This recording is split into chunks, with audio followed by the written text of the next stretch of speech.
Dan konon, sebelum meninggal, dia mengutuk siapapun yang berani menempati rumahnya, terutama wanita yang berani mengambil posisinya sebagai nyonya rumah.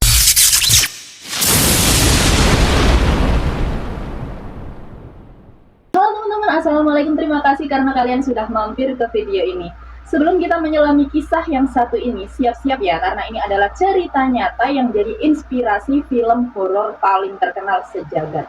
Konten ini membahas fenomena paranormal dan pengalaman yang mungkin sensitif ya. Informasi yang saya sampaikan sudah melalui riset dari berbagai sumber terpercaya. Harap bijak dalam menonton ya.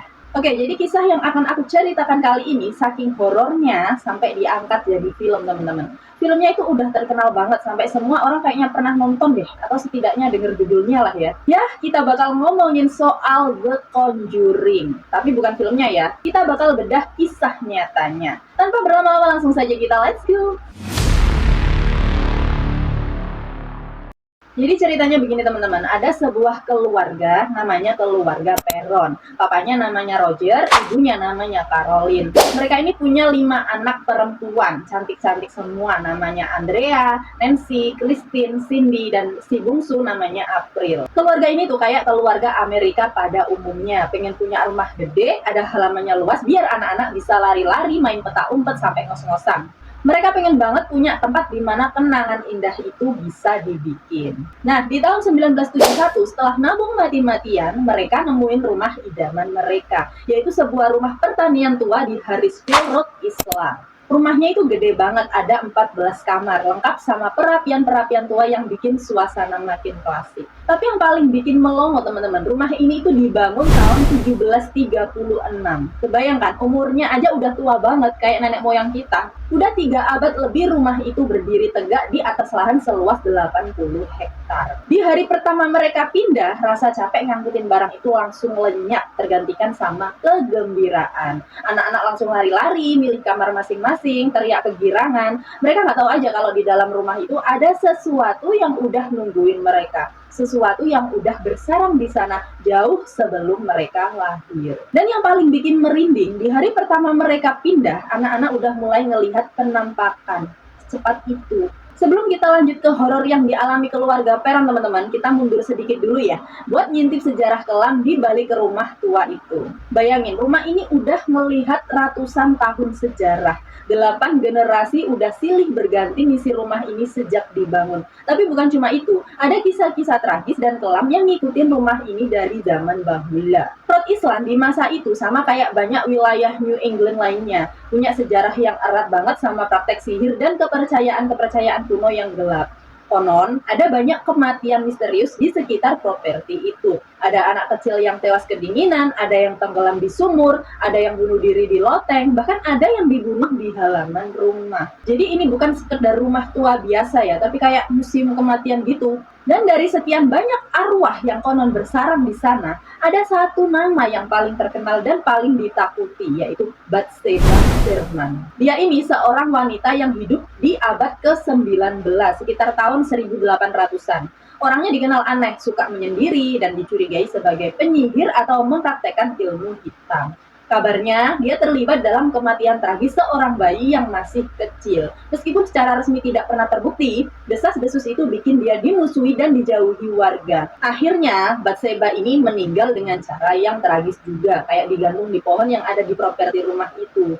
Dan konon, sebelum meninggal, dia mengutuk siapapun yang berani menempati rumahnya, terutama wanita yang berani mengambil posisinya sebagai nyonya rumah. Kutukan itulah yang bikin arwahnya jadi entitas paling jahat dan paling aktif di rumah itu. Oke, kita balik lagi ke keluarga Peron di tahun 1971 ya. Awalnya teman-teman, fenomena aneh ini kayak mungkin cuma imajinasi anak-anak aja. Tapi lama-kelamaan mulai terasa nyata. April, si bungsu, ini adalah yang pertama. Dia sering banget ngomong sama teman yang gak kelihatan. Awalnya biasa aja, kayak anak kecil main khayalan. Tapi kemudian pintu-pintu mulai nutup dan buka sendiri dengan suara derik yang bikin kaget. Barang-barang kecil kadang pindah tempat. Kayak ada penghuni tak kasat mata yang lagi ngejailin mereka. Suara-suara langkah kaki di malam hari, di lantai atas, padahal semua orang sudah tidur pulas. Lampu-lampu tiba-tiba berkedip atau mati sendiri. Nah, si Christine, salah satu kakaknya, adalah yang paling sering diganggu oleh sosok wanita tua yang berbau busuk.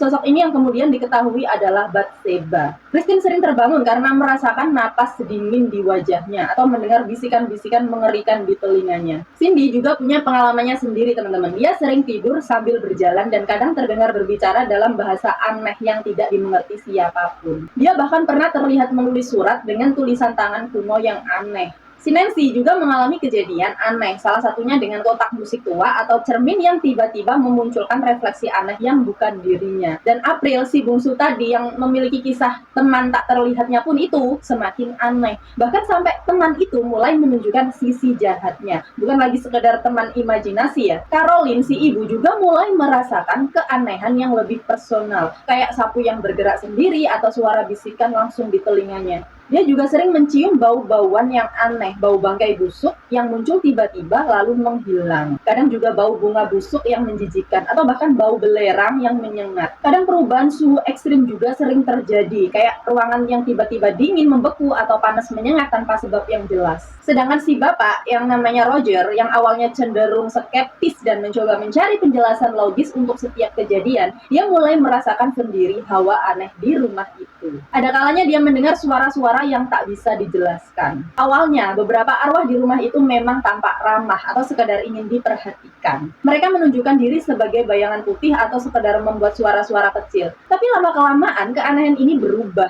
dari sekadar jahil jadi teror yang bikin jantung deg-degan. Di tahun-tahun awal mereka tinggal, intensitas gangguannya itu makin parah, teman-teman. Ini bukan lagi cuma suara bisikan atau pintu tertutup. Ini udah levelnya serangan. Tempat tidur mulai bergoyang keras di tengah malam, seolah ada gempa bumi kecil di kamar mereka. Suara teriakan dari dinding, rintian dari loteng, atau bahkan tawa mengejek dari sudut gelap yang bikin bulu kuduk berdiri. Bau busuk yang sangat menyengat seperti bau bangkai atau belerang akan muncul tiba-tiba di ruangan tertentu, lalu menghilang begitu saja.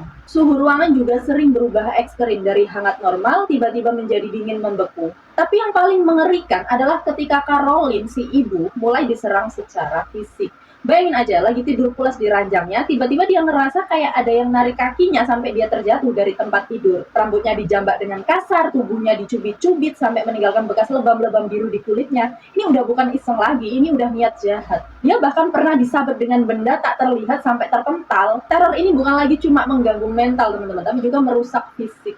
Caroline juga sering merasakan energi negatif yang menguras tenaganya, membuatnya mudah lelah dan marah tanpa sebab yang jelas. Dia merasa seperti ada sesuatu yang menempel padanya, mengikutinya kemanapun dia pergi di dalam rumah itu. Entitas jahat itu, si Batseba tadi, yang arwah tadi, itu seolah-olah mengincarnya secara spesifik. Dia tidak ingin ada wanita lain yang mengambil posisinya sebagai nyonya rumah. Dan dia ingin terus menghantui serta menyiksa keluarga yang tinggal di sana. Dia benar-benar ingin merasuki dan menguasai Caroline. Nah, Roger, si bapak yang awalnya cenderung skeptis dan mencoba mencari penjelasan logis untuk setiap kejadian, akhirnya mulai menyaksikan sendiri fenomena yang tak bisa dijelaskan akal sehat itu. Melihat istri dan anak-anaknya ketakutan, bahkan terluka, membuatnya putus asa. Keluarga Perron sudah mencoba berbagai cara, termasuk memanggil pendeta lokal, tapi tidak berhasil. Mereka terperangkap karena tidak punya cukup uang untuk pindah rumah. Di tengah keputusasaan yang mencekik itu, teman-teman, keluarga Perron akhirnya dapat secercah harapan. Mereka dengar kabar tentang sepasang suami istri yang ahli banget menangani kasus-kasus kayak gini. Namanya Ed Warren sama Lorraine. Mereka ini pasangan paranormal paling terkenal di Amerika yang udah sering banget bantuin orang ngusir penghuni tak diundang. Ed Warren ini seorang demonolog otodidak. Demonolog otodidak itu gampangannya ia mempelajari sesuatu yang tak kasat mata secara sendiri. Jadi dia tidak belajar kepada orang yang ahli agama atau orang yang memiliki pengalaman khusus. Jadi dia secara mandiri belajar tentang untuk bisa mempelajari hal-hal yang tak kasat mata, seperti itu ya, paham ya? Nah, sementara istrinya Lorraine Warren ini punya kemampuan clairvoyant atau peramal. Dia bisa melihat dan merasakan kehadiran arwah. Mereka berdua ini sudah puluhan tahun nangani kasus-kasus horor, teman-teman, termasuk kasus boneka Annabelle yang terkenal itu. Jadi, dipanggillah mereka berdua ini ke rumah Perron. Nah, pas Ed sama Lauren ini datang, mereka nggak langsung main usir-usir ya, teman-teman. Mereka itu profesional. Pertama, mereka ngeluarin segala macam alat canggihnya, mulai dari kamera inframerah buat mendeteksi energi, perekam suara hantu alias EVP, electronic voice phenomenon recorder, ini buat nangkep suara-suara yang nggak terdengar telinga biasa ya, teman-teman.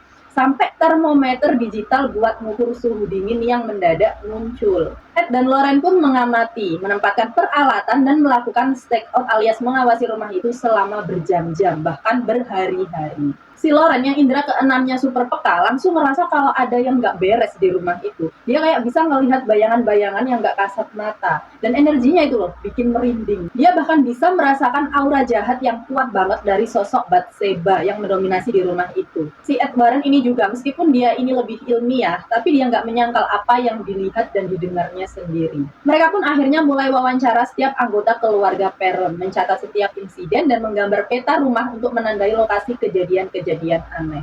Mereka pun segera menyimpulkan bahwa ini bukan sekedar hantu iseng, ini udah levelnya demonik. Demonik itu entitas jahat yang udah kuat banget, yang berusaha keras untuk merasuki dan mengendalikan salah satu anggota keluarga. Warren kemudian memperingatkan keluarga itu bahwa entitas ini tuh sangat berbahaya, dan mereka merasa energi jahat itu paling kuat menempel pada Caroline karena dia adalah seorang ibu, inti dari keluarga, dan target utama si Bathsheba. Setelah melihat semua kejanggalan dan merasakan kekuatan jahat di rumah itu, Ed dan Loren akhirnya meyakini kalau ini butuh penanganan serius nih. Mereka mutusin kalau kasus ini perlu eksorsisme. Eksorsisme itu kayak ritual ya teman-teman, yang dilakukan oleh rohaniawan atau orang yang mempunyai otoritas spiritual. Jadi ini bukan main-main teman-teman, ini upaya akhir dan yang paling ekstrim untuk melawan kekuatan iblis itu. Tapi ya itu, yang namanya ngusir iblis itu bukan kayak ngusir tikus ya, butuh kekuatan spiritual yang gede banget dan hanya bisa dilakukan oleh rohaniawan yang berwenang. Biasanya dari gereja. Karena Ed dan Loren Warren ini bukan pendeta resmi dan tidak bisa langsung mendapatkan izin eksorsisme dari gereja untuk kasus ini, akhirnya mereka memutuskan untuk melakukan semacam ritual pengusiran atau pembersihan dengan bantuan seorang pendeta lokal yang bersedia membantu mereka. Ini semacam kayak upaya darurat yang mereka lakukan untuk meringankan penderitaan keluarga Perron. Dan pas ritual itu dilakuin, astaga, rumah itu kayak neraka. Suasana di dalam ruangan tempat ritual dilakukan itu menjadi sangat tegang dan menakutkan. Lampu-lampu mulai pada menyala, barang-barang kecil di sekitar mereka berjatuhan dan melayang, suhu ruangan turun drastis, sampai nafas pun terlihat seperti uap es.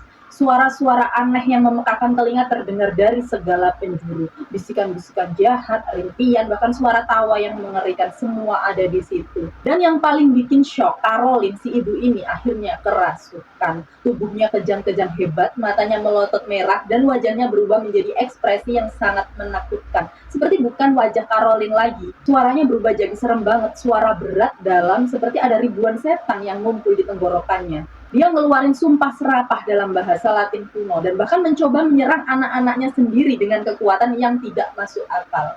Ini adalah momen paling menakutkan bagi seluruh keluarga Perron. Bahkan bagi Ed dan Loren yang sudah berpengalaman sekalipun. Roger, si bapak yang tadinya masih punya sedikit skeptisisme, ini melihat langsung kengerian yang nyata di depan matanya. Dia melihat istrinya disiksa dan dikuasai oleh sesuatu yang jahat. Roger yang udah gak kuat lagi ngelihat istrinya disiksa begitu langsung teriak kencang, "Udah cukup, cukup, hentikan ritual ini, cukup." Roger gak peduli lagi sama hantu atau iblis, yang penting istrinya selamat ya, pokoknya yang penting istriku selamat. Kemudian Roger ini menarik paksa Loren dan pendeta itu agar menghentikan ritualnya. Dia hanya ingin keluarganya aman, meskipun itu berarti mereka harus tetap tinggal di rumah tertutup itu. Meskipun ritualnya tidak tuntas dan dihentikan di tengah jalan, gangguan itu sedikit meredat setelahnya teman-teman. Entitas jahat itu, Bathsheba, ini tidak sepenuhnya pergi, tapi intensitas serangannya berkurang. Mungkin energinya sempat melemah ya karena ritual itu. Namun keluarga Perron tahu iblis itu masih di sana. Sungguh luar biasa teman-teman. Setelah ritual yang tidak tuntas itu, keluarga Perron ini akhirnya mutusin buat bertahan di rumah itu selama hampir 10 tahun. Bayangin aja, tidur di rumah yang tiap malam ada aja yang ngejailin, ada yang gangguin, ada yang teriak-teriak. Mereka nggak bisa pindah karena nggak punya uang yang cukup untuk membeli rumah baru dan memulai hidup dari awal. Mereka benar-benar terpaksa hidup berdampingan sama para hantu dan iblis itu. Setiap hari adalah perjuangan, setiap malam adalah ketakutan bagi mereka. Dampak psikologis dari pengalaman ini sangat mendalam bagi setiap anggota keluarga, terutama anak-anak. Mereka tumbuh besar dalam lingkungan yang penuh teror. Melihat ibu mereka kerasukan dan mendengar cerita-cerita mengerikan, ini meninggalkan trauma yang mendalam dan mengubah cara pandang mereka terhadap dunia.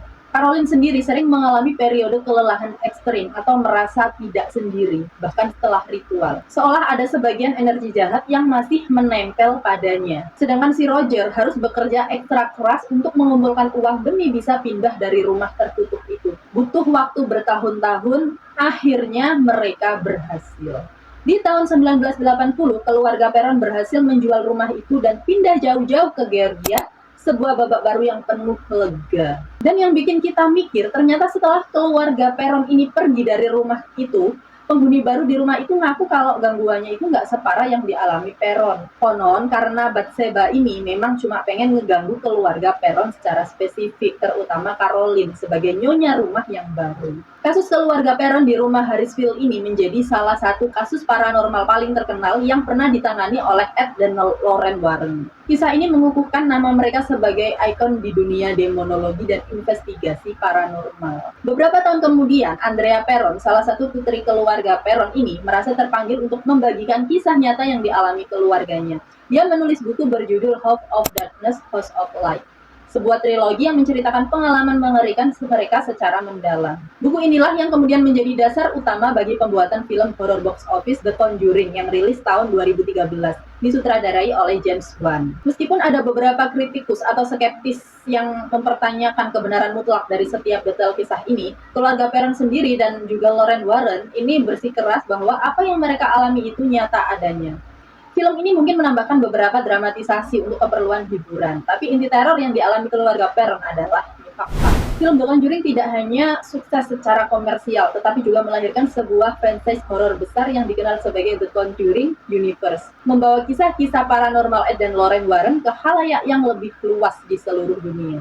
Jadi teman-teman, itulah kisah nyata di balik film The Conjuring. Kisah keluarga Perron di rumah Harrisville ini bukan cuma cerita horor biasa, tapi sebuah pengingat bahwa di dunia ini ada hal-hal yang nggak bisa dijelaskan logika. Ada kegelapan yang beneran nyata, yang bisa mengintai dan meneror kita. Bahkan di rumah yang seharusnya jadi tempat paling aman. Ini juga jadi pelajaran penting ya buat kita semua, untuk selalu waspada dan menghormati tempat-tempat dengan sejarahnya. Dan yang paling penting, kalau udah ngerasa ada yang aneh, jangan dipendam sendiri, cari bantuan profesional ya teman-teman. Gimana menurut kalian teman-teman? Berani nggak sih kalian tinggal di rumah yang diganggu kayak keluarga Perron ini? Atau kalian pernah punya pengalaman horor sendiri yang bikin bulu kuduk berdiri? Yuk ceritain pendapat dan pengalaman kalian di kolom komentar di bawah ya. Aku penasaran banget dengar cerita kalian. Jangan lupa like video ini kalau kalian suka, subscribe channel ini dan nyalakan notifikasinya biar gak ketinggalan cerita-cerita misteri dan horor lainnya dari aku. Sampai jumpa di video selanjutnya. Assalamualaikum.